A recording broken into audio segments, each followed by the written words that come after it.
ஒரு நாள் பண்டைய காலத்தில் சாருமதி என்ற ஒரு நல்ல மனம் கொண்ட பக்தி நிறைந்த பெண் இருந்தாள்.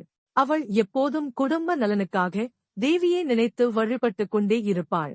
ஒரு இரவு கனவில் மகாலட்சுமி தேவி நேராக வந்து மென்மையாகச் சொன்னார், சாருமதி, நான் வரலட்சுமி, வரம் தரும் லட்சுமி. நீ என்னை ஒரு சிறப்பு நாளில் விரதம் இருந்து வழிபட்டால் உன் குடும்பத்துக்கு செல்வம், ஆரோக்கியம், சந்தோஷம் எல்லாம் பெருகும். உன் கிராமத்திலே இதை எல்லாருக்கும் சொல்லு. அந்த கனவிலிருந்து எழுந்தவுடன் சாருமதி மகிழ்ச்சியுடன் அந்த விரதத்தை செய்யத் தொடங்கினாள். ஆடி மாதம் ஆவணி நட்சத்திரம் வரும் வெள்ளிக்கிழமை அந்த நாளைத்தான் அவர் தேர்ந்தெடுத்தாள்.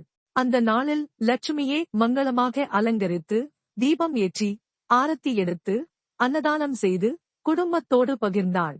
அதிலிருந்து அந்த வழிபாடு வரலட்சுமி விரதம் என்ற பெயரில் பரவியது. இது வெறும் பொருள் வளத்துக்காக மட்டும் இல்ல, வீட்டில் ஒற்றுமை, மன அமைதி, நல்ல ஆரோக்கியம், இந்த எல்லாவற்றையும் தரும் ஒரு நம்பிக்கை வழிபாடு ஆனது.